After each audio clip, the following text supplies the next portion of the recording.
Baik, Assalamualaikum warahmatullahi wabarakatuh. Waalaikumsalam warahmatullahi wabarakatuh, Bu. Wabarakatuh. Selamat malam semuanya. Malam, Mas, Bu. Apa kabar? Selamat malam, Bu. Alhamdulillah. Alhamdulillah. alhamdulillah. Alhamdulillah baik, Bu. Baik ya, Alhamdulillah. Alhamdulillah hari ini kita masuk ke sesi web kedua dan hari ini kita akan membahas terkait pencatatan pada akuntansi perusahaan dagang seperti yang dibahas di tugas 2 ya, di tugas 2. Saya izin share screen dulu.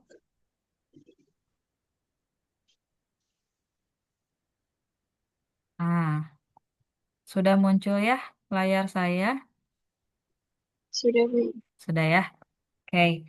Eh, Selama memeriksa tugas 2 itu rata-rata kesalahannya itu ada di jurnal khusus gitu. Nah, di perusahaan dagang, jurnal yang digunakan itu berbeda dengan di perusahaan jasa. Jadi, yang digunakan di perusahaan dagang adalah jurnal khusus. Di mana jurnal khusus ini macamnya banyak ya, nanti saya jelaskan di sini. Jadi, hari ini agenda kita adalah em, apa ya? Agenda saya hari ini menjelaskan terkait materi perusahaan dagang. Kemudian nanti di akhir akan ada pembahasan untuk tugas kedua. Oke, kita mulai dengan akuntansi perusahaan dagang. Nah, teman-teman, perusahaan dagang sendiri merupakan perusahaan yang melakukan pembelian barang kemudian dijual kembali tanpa melakukan perubahan bentuk dan fungsi. Jadi, kalau misalkan membeli barang, kemudian menjual kembali, tapi terdapat perubahan bentuk dan fungsi, itu bukan termasuk ke dalam perusahaan dagang. Misal, gitu ya, kita beli tepung, beli sayuran, beli bumbu, gitu ya. Kemudian kita menjualnya dalam bentuk bakwan, misalkan. Nah, itu kan masuknya bukan ke perusahaan dagang, tapi masuknya ke perusahaan pabrikan atau manufaktur, karena di sana sudah ada perubahan fungsi dan bentuk. Yang tadinya terigu, kemudian berubah menjadi apa bakwan tadi, gitu ya. Jadi kalau perusahaan dagang itu, misal kita beli terigu, ya jualnya juga dalam bentuk terigu lagi. Nah, itu baru dikategorikan sebagai perusahaan dagang. Contohnya banyak ya di sekitaran kita. Ada retail, retail-retail besar, toko baju, dan lain sebagainya. Nah, itu masuk ke perusahaan dagang. Perusahaan dagang ini bisa dilihat karakternya dari kegiatan usaha dan pendapatan utamanya. Jadi, kegiatan usaha perusahaan dagang itu membeli dan menjual barang tanpa mengubah fungsi dan bentuk sesuai dengan definisinya tadi. Kemudian, pendapatan utama terdiri dari laba penjualan, di mana di perusahaan dagang itu laba penjualan diperoleh dengan cara mengurangkan penjualan dengan HPP atau harga pokok penjualan atau bisa juga dengan harga beli barang. Nah, di dalam akuntansi perusahaan dagang, siklus akuntansi yang standar juga berlaku. Jadi kurang lebih seperti ini ya alurnya. Jadi kalau yang ditugaskan di tugas 2 ada eh, masuk ke siklus ini. Cuman memang tidak secara lengkap gitu ya. Jadi kita mulai dari balance sheet atau neraca awal gitu ya. Kemudian dokumen transaksi dicatat ke jurnal. Nah, dalam hal ini adalah jurnal khusus.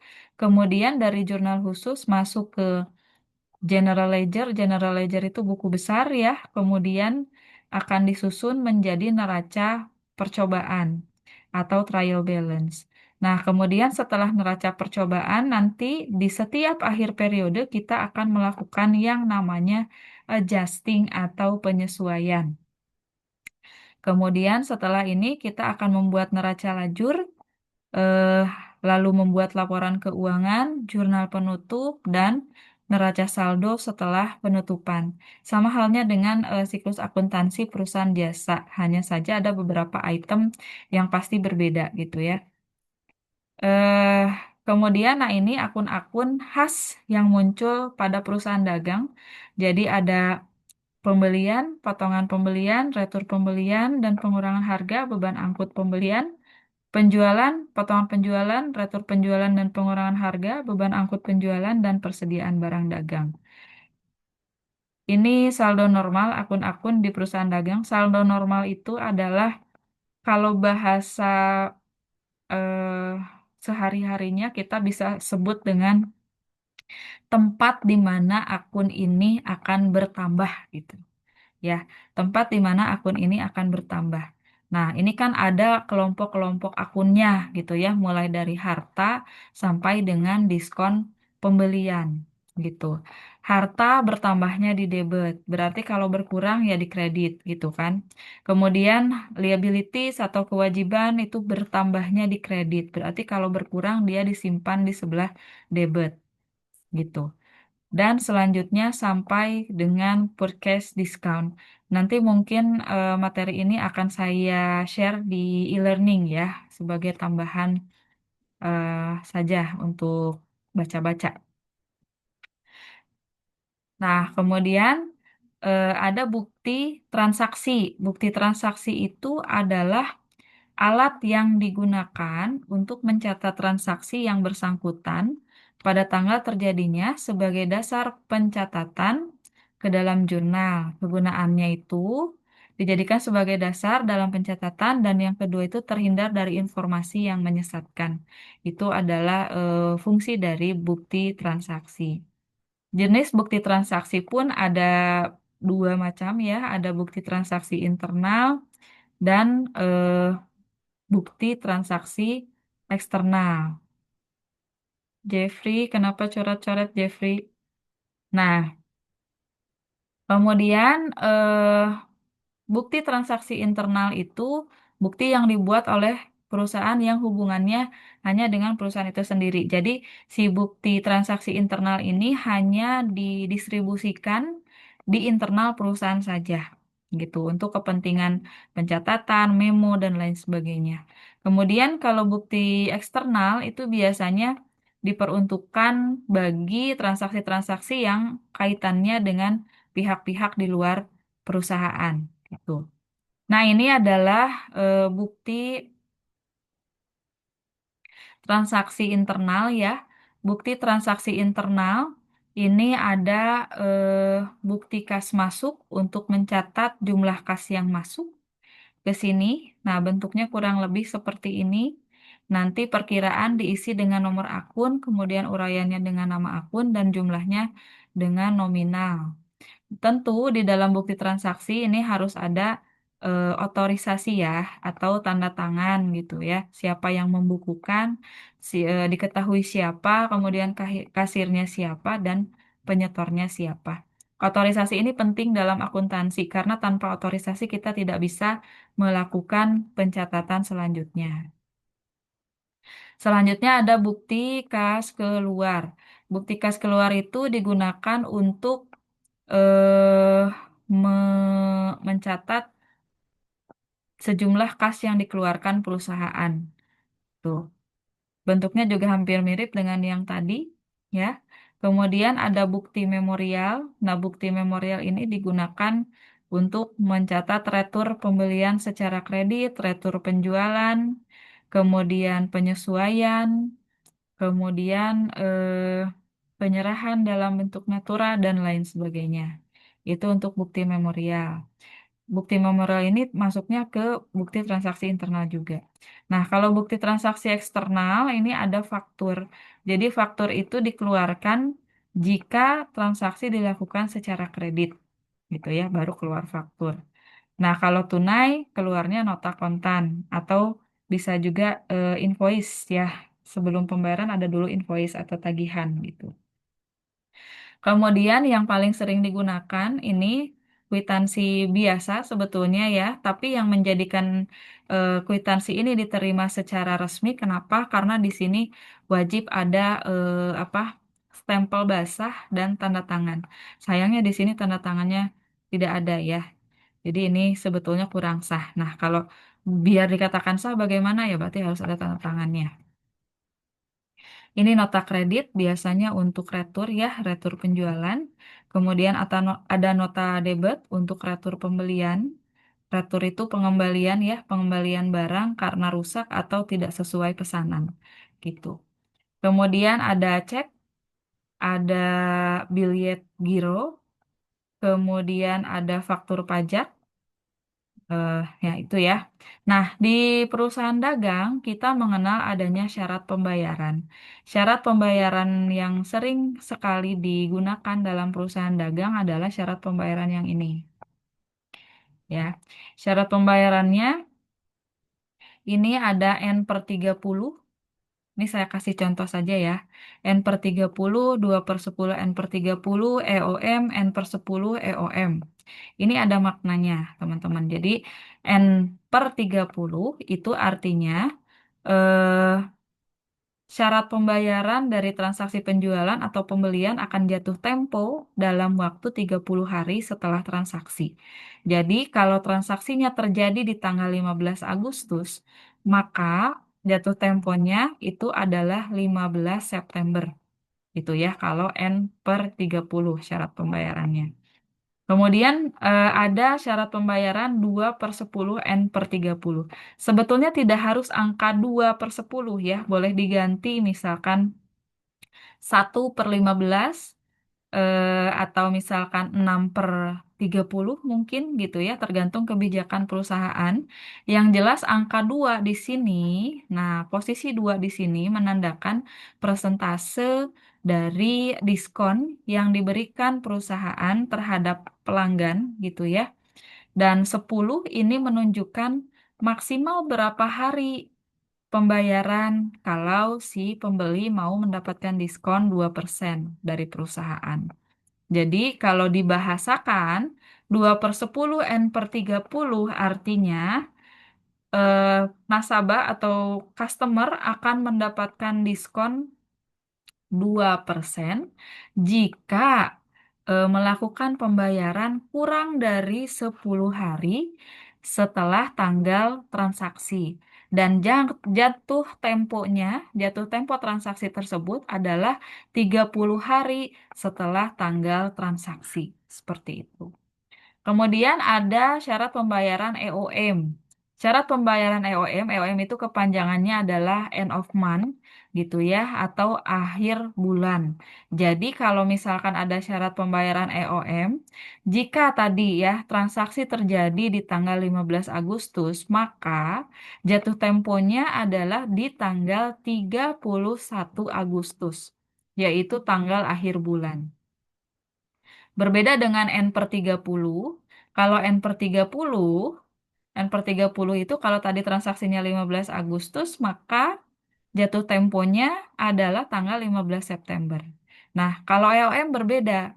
Kalau transaksinya tanggal 15 Agustus, maka jatuh temponya itu adalah tanggal 31 Agustus atau tanggal akhir bulan. Nah, kemudian di bawah satu lagi ya, ada N per 10 IOM. Nah, N per 10 ini sama halnya dengan yang 2 per 10. Jadi boleh diisi misalkan dengan 2 per 10, 3 per 10, 1 per 15, mungkin sama saja. Tapi yang jelas jatuh temponya di sini karena EOM berarti tetap di tanggal akhir bulan. Seperti itu. Nah, ini untuk syarat pembayaran yang sering kita gunakan dalam transaksi perusahaan dagang ya. Kemudian sistem pencatatan dalam perusahaan dagang biasanya ada sistem periodik dan perpetual. Nah, sistem periodik itu adalah sistem pencatatan dalam akuntansi perusahaan dagang yang pencatatannya itu dilakukan setiap transaksi, namun saat terjadi transaksi tidak dicatat harga pokoknya berapa. Sehingga ketika kita menggunakan sistem periodik, maka di akhir periode perlu dilakukan jurnal penyesuaian. Nah, sementara sistem perpetual adalah sistem pencatatan di mana ketika kita melakukan pencatatan transaksi, nah, selain mencatat penjualan, kita juga mencatat harga pokok penjualannya.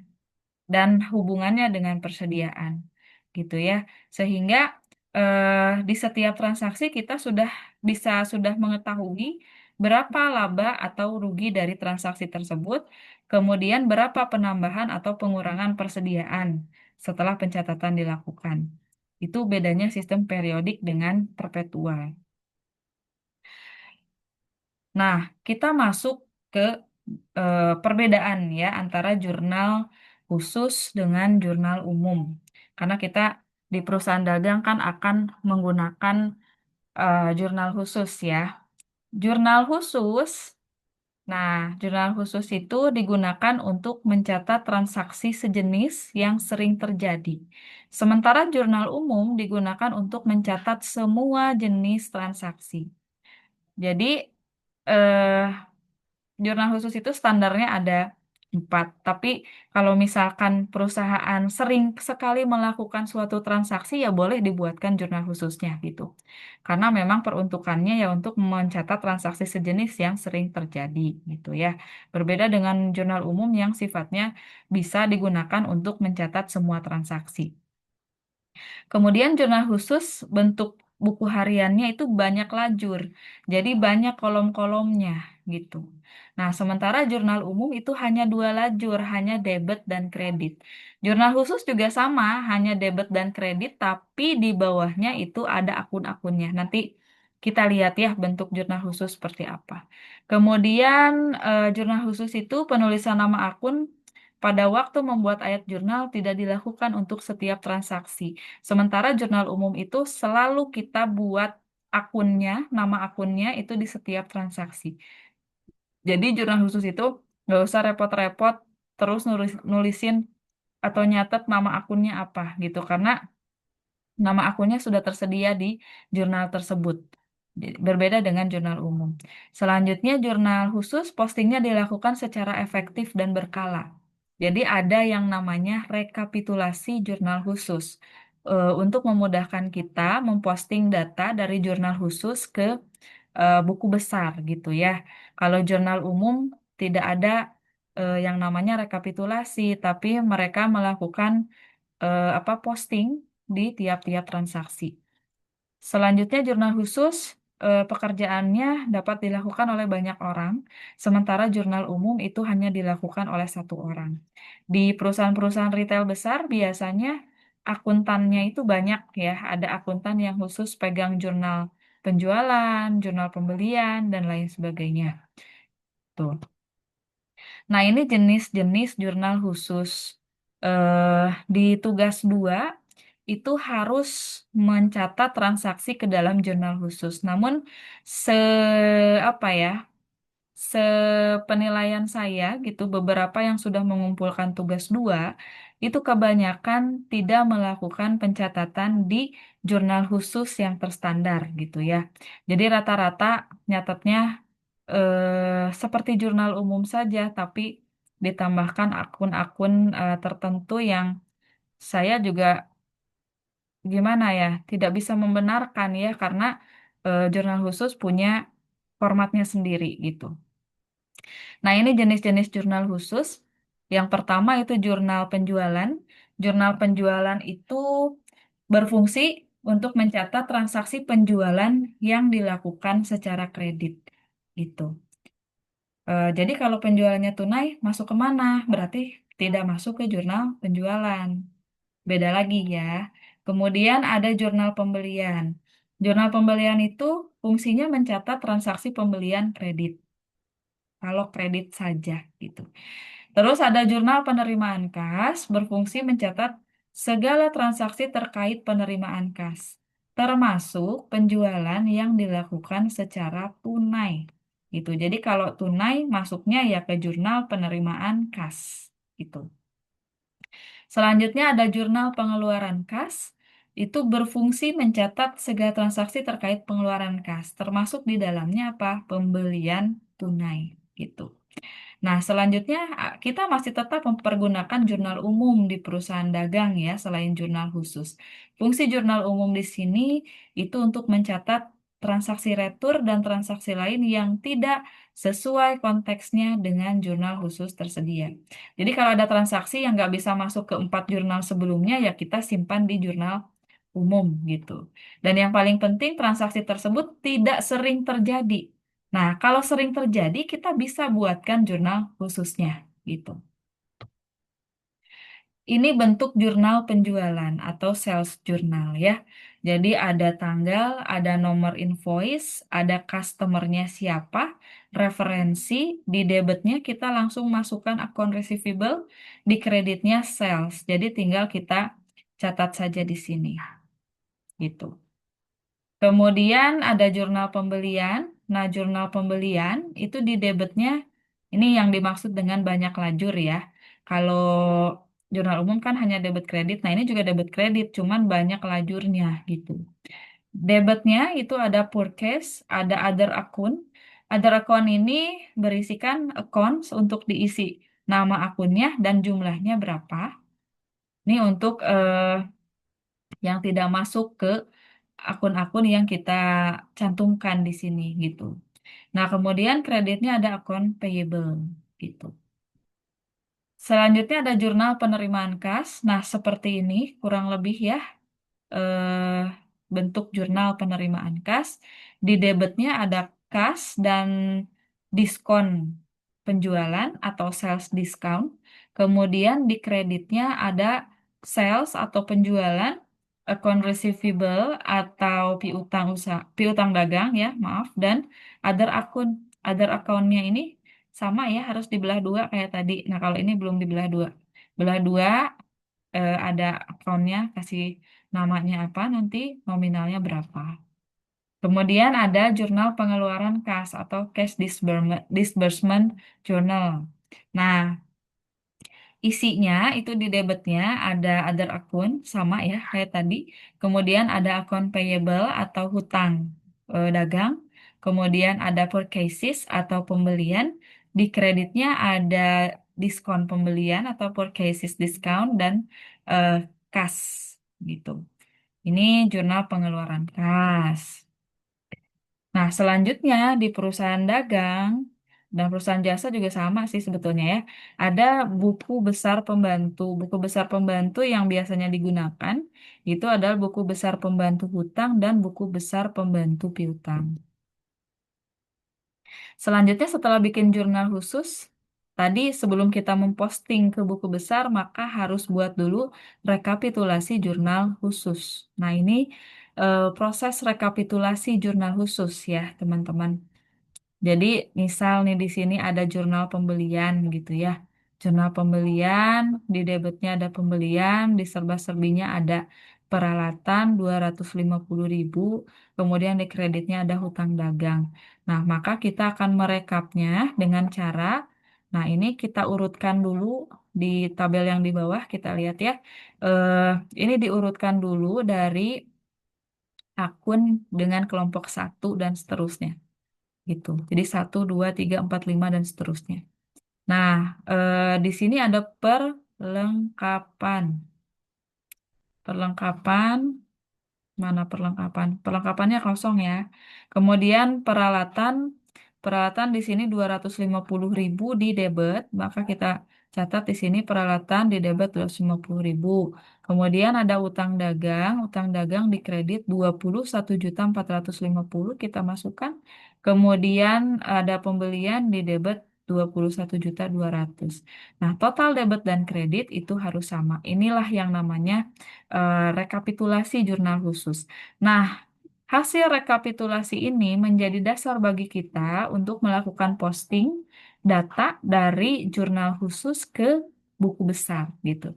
Jadi sebetulnya proses pemindahan data dari jurnal khusus ke buku besar itu jauh lebih mudah dibandingkan dengan memindahkan data dari jurnal umum ke buku besar. Ya, gitu ya. Eh, nah, setelah posting ke buku besar, maka kita akan membentuk neraca percobaan. Sama halnya dengan perusahaan jasa ya. Ini metode perhitungan persediaan barang dagang. Jadi ada metode perpetual maupun periodik, sama ya apa metodenya di masing-masing kelompok. Ada FIFO atau first in first out, masuk pertama, keluar pertama gitu ya. Kemudian ada last in first out, masuk terakhir, keluar pertama, dan average rata-rata. Kalau di metode periodik, rata-ratanya itu rata-rata bergerak namanya. Nah, kalau di metode perpetual itu namanya rata-rata tertimbang. Nah, yang paling sering dipakai yang mana? Yang paling sering dipakai itu metodenya perpetual gitu. Dan sebagai informasi, metode LIFO atau last in first out ini sudah tidak boleh digunakan di industri karena memang menimbulkan kerugian-kerugian gitu ya. Rata-rata yang sering dipakai adalah FIFO atau rata-rata average ya. Nah, ini eh, tadi kan banyak yang menggunakan metode perpetual untuk pencatatan persediaan gitu. Kalau kita menggunakan metode perpetual untuk pencatatan persediaan, maka perlu dibuatkan yang namanya kartu persediaan. Nah, kartu persediaan itu kurang lebih seperti ini bentuknya, ya. Jadi ada tanggal, ada keterangan yang masuknya jumlahnya berapa, quantity ya, harga satuannya berapa, dan jumlahnya berapa. Kemudian yang keluarnya sama ya, Q, P, and amount dicatat di sini. Kemudian ini jumlah total keseluruhan. Nah, karena ini pencatatannya menggunakan FIFO gitu ya, first in, first out, maka nah ini kan persediaan awalnya yang ini ya, apa 100, harganya 10, totalnya 1.000 gitu ya. Kemudian ada pembelian dicatat lagi apa saldo yang atasnya. Jadi diturunin ke bawah 110, kemudian yang baru 50 dengan harga 20. Nah, ketika terjadi penjualan, maka yang dikeluarkan itu adalah yang pertama masuk. Berarti dari apa persediaan yang ini, yang 100 ini ya. Makanya ini ketika ada penjualan 120 unit, maka 100 kali 10 dan 20 kali 20. Tuh. Sisanya kita masukin lagi ke saldo. Ini kalau first in, first out. Nah, kalau last in, first out beda lagi. Nah, perbedaannya di mana? Perbedaan yang paling mencolok adalah ketika terjadi penjualan. Jadi yang terakhir masuk itu yang pertama dikeluarkan. Berarti kita ambil dulu persediaan dari yang harga 20 ini. 50 kita masukkan dan sisanya kita bawa dari data yang paling awal gitu ya. Ini kalau Vivo. Kemudian kalau average, nah ini pakai harga rata-rata. Jadi kalau ada persediaan 100, kemudian price-nya 10, nah masuk lagi barang 50 dengan harga 20, kita tambahkan aja dulu yang ini yang 1.000 ditambah 2.000 jadi 3.000 ya, dibagi 250. Nah, itulah harganya.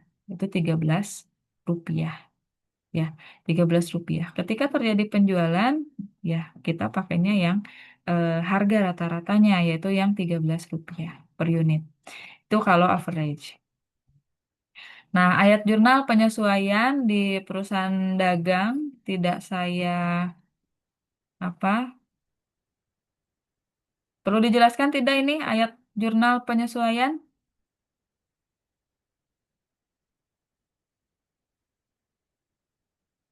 Halo? Boleh, Bu. Boleh ya? Boleh, Bu. Oke. Iya. Nah, selanjutnya kita akan membuat ayat jurnal penyesuaian di perusahaan dagang. Sedikit berbeda dengan ayat jurnal penyesuaian di perusahaan jasa ya. Ayat jurnal penyesuaian di perusahaan dagang itu ada dua metode. Ada metode periodik dan perpetual gitu. Jadi metode periodik penyesuaiannya seperti ini ya. Pakainya akun income summary. Income summary ini nih. Tujuan penyesuaian di perusahaan dagang adalah untuk menyesuaikan nilai persediaan. Salah satunya ya. Jadi persediaan awal itu harus menjadi nol. untuk digantikan dengan persediaan akhir atau persediaan yang ada pada data akhir bulan gitu. Sehingga jurnalnya seperti ini. Jadi ketika kita mau menolkan persediaan awal, kan persediaan itu masuknya ke apa? Kelompok harta ya. Jadi si apa saldo normalnya itu ada di sebelah debit. Nah, ketika kita mau menolkan, kita tinggal kurangi aja sih apa nilai persediaan awalnya dengan cara menyimpan di posisi kredit. Jadi kan nol tuh. Nah, diganti debitnya itu dengan income summary. Itu untuk menutup persediaan awal. Untuk memunculkan persediaan akhir, maka si merchandise inventory-nya atau persediaannya ini harus kita simpan di debit karena dia bertambahnya di debit. Nah, sisi kreditnya kita isi dengan income summary. Itu. Itu kalau metode periodik. Kalau metode perpetual, nah kita pakainya seperti ini jurnalnya ya. Jadi ada jurnal untuk menolkan persediaan awal. Itu caranya di debit kita isi dengan akun cost of goods sold atau HPP ya, HPP, harga pokok penjualan. Kemudian di kreditnya itu ada merchandise inventory yang awal, persediaan awal, ada pembelian dan beban angkut. Beban angkut tuh freight in ya di sini. Kemudian untuk memunculkan saldo akhir, nah, ini kita simpan persediaan akhirnya di debit. Kemudian di debit juga kita simpan retur pembelian dan pengurangan harga dan diskon pembelian. Sedangkan di kreditnya kita isi dengan cost of goods sold atau harga pokok penjualan. Gitu.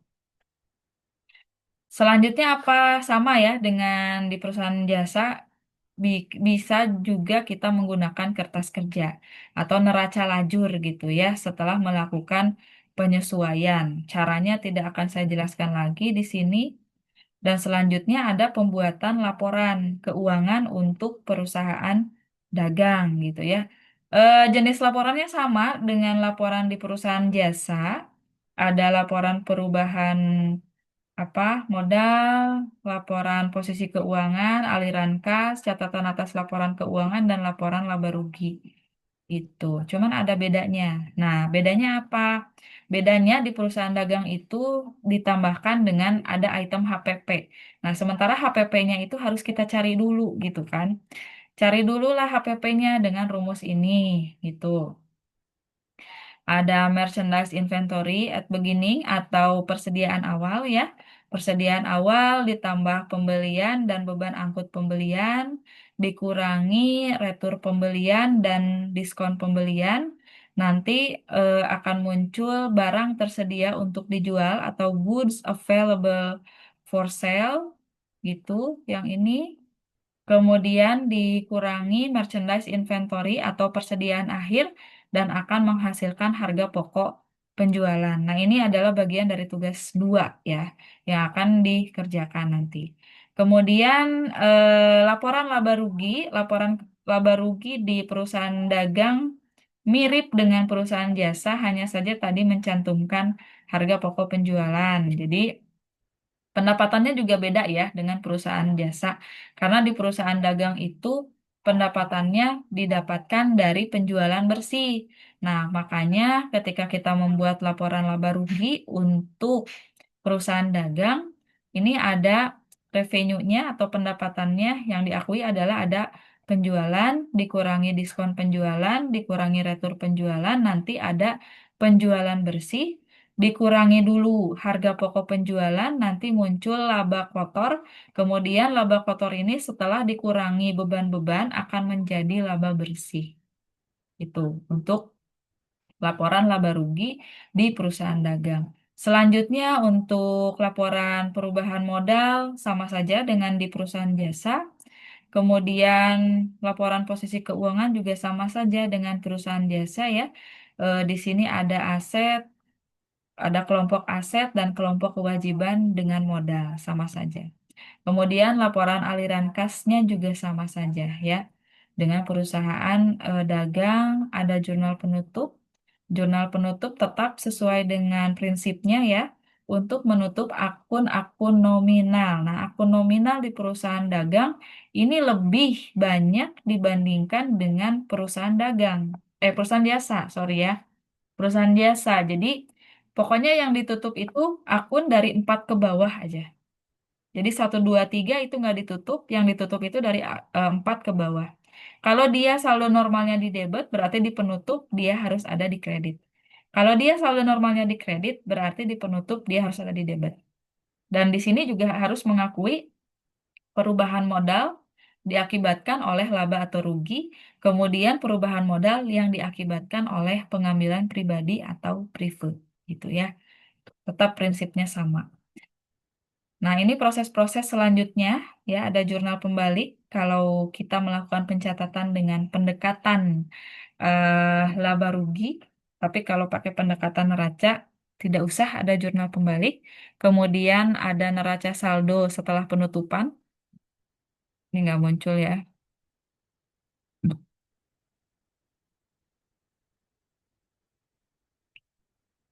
Neraca saldo setelah penutupan. Neraca saldo setelah penutupan, kemudian ada jurnal koreksi jika ada. Jadi jurnal koreksi itu hanya digunakan untuk transaksi-transaksi yang salah catat gitu. Sebisa mungkin akuntan itu jangan terlalu banyak yang salah catatnya, ya. Oke. Nah, itu materinya untuk hari ini ya. Sebelum saya maju ke pembahasan tugas, apakah ada yang mau ditanyakan? Silahkan.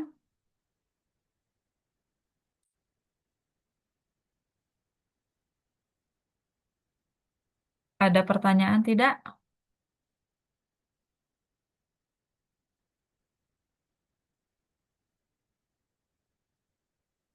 Sepertinya tidak ada ya. Kalau tidak ada, saya akan lanjutkan ke pembahasan eh, tugas 2. Ke pembahasan tugas 2 ya.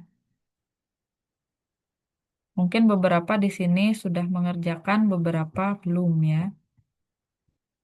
Oke, kita bahas bersama-sama saja. Saya sudah sediakan formnya gitu ya. Nah, seperti ini. Sudah tersedia formnya, tinggal kita apa catat. Nah, oke. Ini yang saya sediakan untuk tugas 2 itu ada apa? Jurnal pembelian, jurnal penjualan, penerimaan kas, pengeluaran kas. 4 itu ya. 4 itu yang saya sediakan. Nah, ini adalah contohnya ketika kita membuat jurnal khusus gitu ya. Jadi harus ada judulnya, tetap di atas harus ada judulnya, kemudian nama perusahaannya, dan periodenya gitu. Oke, di sini juga saya sudah menyediakan kolom untuk rekapitulasi jurnal khususnya gitu ya. Dan yang dicatat itu tidak banyak di soal tugas 2 itu. Kalau nggak salah hanya berapa poin gitu ya. Kita buka dulu soalnya, silakan sambil buka soal juga ya. Sambil buka soal juga. Nah, ini soalnya eh CV Sinar Abadi adalah perusahaan dagang yang menjual perlengkapan rumah tangga. Berikut adalah data transaksi dan informasi keuangan untuk bulan Juni tahun 2025. Oke, kita mulai dari tanggal 1 Juni ya. 1 Juni membeli barang dagang secara kredit dari PT Maju Jaya sebesar 15 juta. Di sini sudah jelas keterangannya, barangnya dibeli secara kredit.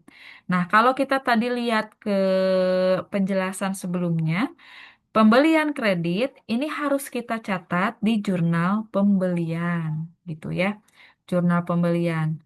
Caranya gimana? Kita kasih tanggal lah di situ ya, tanggal 1. Kemudian deskripsinya itu kita isi dengan nama perusahaan supplier di sini. PT Maju Jaya. Dokumennya dikosongkan karena memang tidak ada bukti apapun di sini ya, tidak ada nomor bukti apapun. Kemudian account number-nya boleh kita kosongkan juga. Buk termnya atau syarat pembayarannya juga kita kosongkan karena tidak ada di sini. Kemudian kita isi debit dan kreditnya ya. Nah, karena di sini keterangannya pembelian barang dagang, maka kita isikan yang 15 juta ini di kolom purkes.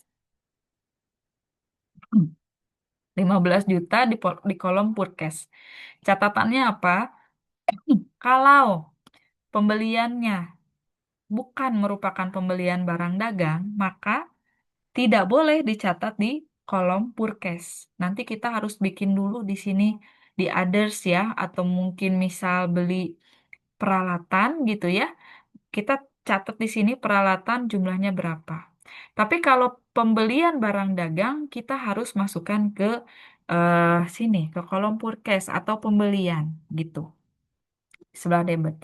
Kemudian di kreditnya kita isi account payable atau utang dagang gitu ya, sejumlah yang sama, 15 juta. Kenapa sih pasangannya account payable atau utang dagang? Nah, ini terjadi karena pembeliannya dilakukan secara kredit. Ketika kita membeli barang, ketika perusahaan membeli barang ke supplier, ya kan, pembeliannya akan berada di sebelah debit karena ada penambahan bagi kita, bagi perusahaan.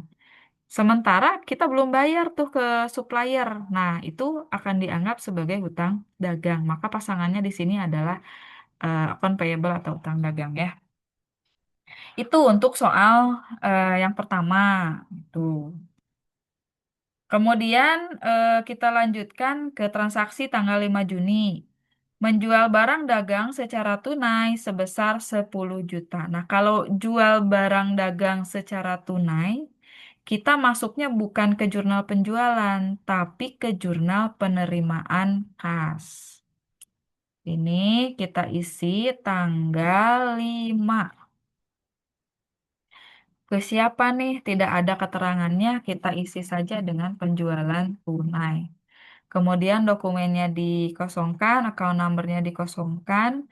Nah, ketika terjadi penjualan tunai, maka kasnya akan bertambah, ya. Kasnya akan bertambah, maka kasnya ini kita isi dengan tadi nilai penjualannya 10 juta. Selanjutnya di kredit kita isi kolom sales karena ini adalah penjualan barang dagang. Kalau bukan penjualan barang dagang, tidak boleh dimasukkan ke kolom sales, tapi masukannya ke others gitu. Nah, selanjutnya tanggal 10 Juni. Membayar utang kepada PT Maju Jaya sebesar 15 juta. PT Maju Jaya tadi ada di jurnal pembelian ini ya. Nah, kan yang dibayar berarti adalah hutang dagang atau account payable. Ketika membayar hutang, maka akan ada kas yang dikeluarkan, sehingga kita akan catat di jurnal pengeluaran kas, ya. Jurnal pengeluaran kas untuk tanggal 10 Juni, kita isi deskripsinya, Maju Jaya. Kemudian di debitnya, kita isi dengan account payable-nya kita isi 15 juta. Kenapa account payable-nya diisi 15 juta? Kan di sini juga di jurnal pembelian, kalau ngutang tadi masuknya ke eh apa hutang dagang ya di kredit tuh. Nah, ketika dibayar berarti kan utang dagangnya berkurang, maka hutang dagang akan ada di kolom debit gitu. Nah, ini utang dagangnya yang kita bayar kan. Kemudian bayarnya pakai uang tadi. Jadi di sebelah kredit ada cash, cashnya kita isi 15 juta gitu. Ini untuk pembayaran hutang ya. Kemudian tanggal 15 Juni menjual barang dagang secara kredit kepada toko sejahtera sebesar 12 juta. Menjual barang secara kredit berarti masuknya ke jurnal penjualan. Tanggalnya tanggal 15. Tanggal 15 ke toko sejahtera. Toko sejahtera debitnya barang dagang kan ini konteksnya ya. Berarti debitnya kita isi akun receivable-nya dengan nilai 12 juta dan di kreditnya kita isi sales 12 juta karena ini adalah penjualan barang dagang. Kalau penjualannya bukan barang dagang jangan dimasukkan ke sales. Terakhir ini tanggal 20 Juni menerima pelunasan dari toko Sejahtera. Menerima pelunasan artinya ada kas yang masuk gitu ya. Kita masukkan ke penerimaan kas, jurnal penerimaan kas tanggal 20 Juni, toko Sejahtera. Berapa? 12 juta. 12 juta itu berarti kan dapat cash 12 juta dan di kreditnya itu account receivable-nya berkurang karena sudah menerima pembayaran. Itu ya. Sampai di situ untuk pencatatan ke jurnal khususnya. Nah, nanti di rekapitulasinya akan muncul seperti ini. Jadi ada account payable, ada pembelian ya, ada utang dagang gitu. Di kredit, di debit, semuanya harus balance. Kemudian jurnal penjualan pun sudah ada ini rekapitulasinya ya, seperti ini. Selanjutnya ada penerimaan kas, juga rekapitulasinya sudah tersedia. Seperti ini ada kas di debit 22 juta diambilnya dari sini. Account receivable atau piutang diambilnya dari sini. Sales atau penjualan diambilnya dari sini. Kemudian ada pengeluaran kas. Nah, rekapitulasinya seperti ini. Jadi ada kas 115 juta ya. Kemudian ada account payable 15 juta. Gitu. Ini untuk pencatatan transaksi ke dalam jurnal khusus. Nah, rata-rata yang mengerjakan tugas 2 itu pencatatan transaksinya tidak ke dalam jurnal khusus yang terstandar seperti ini. Makanya saya memberikan waktu untuk yang apa belum sesuai gitu ya dengan standar, silakan perbaiki jurnalnya supaya sesuai dengan standar. Harus dalam tabel seperti ini gitu. Nah, selanjutnya yang dipertanyakan adalah nilai HPP dan laporan laba rugi terakhir adalah fungsi dari laporan keuangan gitu. Nah, kalau untuk HPP kurang lebih seperti ini ya hasil pengerjaannya. Jadi sesuai dengan rumus, di sana ada rumus persediaan awal. Persediaan awal di data itu 8 juta ya, 8 juta. Kemudian kita cari apa? Pembelian bersihnya. Pembelian bersihnya di sini dapat 13.800.000. Kemudian barang tersedia untuk dijualnya 21.800.000 dikurangi dengan nilai persediaan akhir yaitu 6 juta sehingga HPP yang diperoleh adalah 15.800.000. Ini rata-rata betul semua ya di jawaban tugasnya. Kemudian kita akan membuat juga laporan laba rugi. Nah, laporan laba rugi pun banyak yang sudah betul gitu ya. Kecuali tadi di pencatatannya aja yang banyak kurang. Nah, ini penjualannya 22 juta dikurangi retur dan diskon, dapat penjualan bersih dikurangi harga pokok penjualan 15.800.000, dapat gross profit atau laba kotor 4.700.000 dikurangi beban-beban, akhirnya dapat laba 700.000. Kemudian fungsi dari laporan keuangan itu banyak ya. Banyak juga yang jawabannya sudah betul. Laporan keuangan itu fungsinya sebagai apa bahan komunikasi gitu ya dalam bisnis sehingga bisa menyampaikan progres perkembangan bisnis perusahaan melalui laporan-laporan. Itu salah satunya seperti itu. Nah, untuk yang lain-lain banyak juga yang tugas duanya tidak mencantumkan sumber referensi gitu. Jadi seharusnya ketika mengerjakan tugas ya harus ada sumber referensi yang digunakan. Nanti boleh ditambahkan untuk yang memang diinstruksikan untuk ditambahkan ya. Tapi kalau memang tidak diinstruksikan ya ya tidak usah gitu. Biasanya saya kasih komentar di penilaian tugas-tugasnya. Nah, kemudian di diskusi 6 ya, di diskusi 6 silakan teman-teman sampaikan pengalaman atau apa kesulitan mungkin yang dihadapi selama pengerjaan dan lain sebagainya.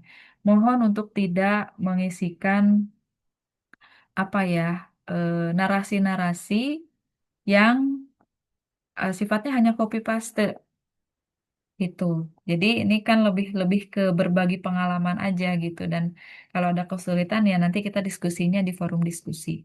Seperti itu mungkin teman-teman. Ada yang mau ditanyakan atau tidak? Atau mau disampaikan silahkan.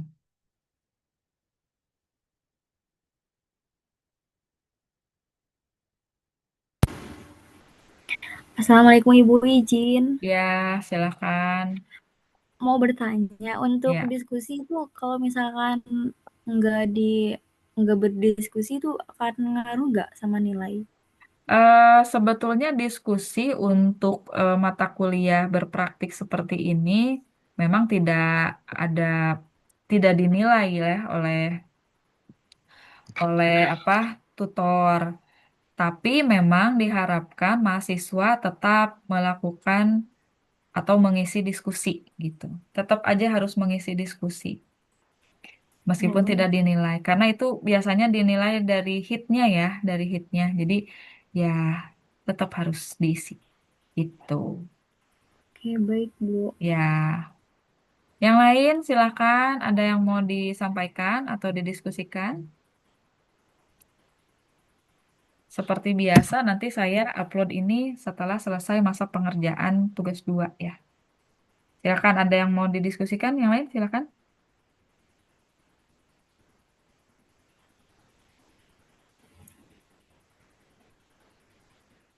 Oke, tidak ada, tidak ada yang mau didiskusikan ya. Sekali lagi, silahkan lakukan perbaikan jika jika memang diinstruksikan gitu.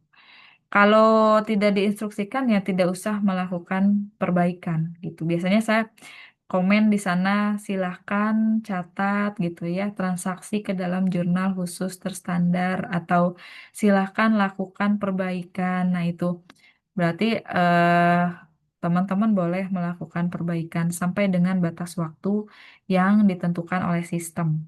Seperti itu. Oke, kalau tidak ada yang mau ditanyakan atau didiskusikan, saya cukupkan untuk sesi web malam ini. Absensi sudah saya rekam ya.